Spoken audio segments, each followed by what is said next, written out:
का वो सम्मान समारोह जो था वो, उसमें उन्होंने उनका हिजाब खींचा था, चेहरा खोल दिया था।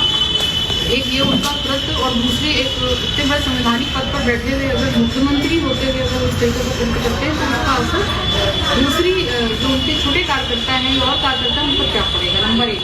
नंबर 2, भारतीय जनता पार्टी के एक और सहयोगी दल संजय निषाद के नेता संजय निषाद, वो कहते हैं कि ये कहिए कि सिर्फ उनका हटाया उस पर इतना हंगामा क्यों है, कहीं और हाथ नहीं लगा उन्हीं को, इसको मतलब इसका शुक्र मनाते। तो इस तरीके की भाषा का उपयोग हो रहा है जिससे जो भेदभाव है वो उन्माद पैदा होने की स्थिति बन रही है। पूरे समाज में रोष है इस बात को, और खासकर महिलाएं वो किसी की जनजाति की उस बात को अपेक्षण करें। उसके लिए मैं चाहती हूँ कि आप उस पर अच्छी कार्रवाई करें और प्राथमिकी दर्ज करें पूरी तरीके से सीधे सीधे।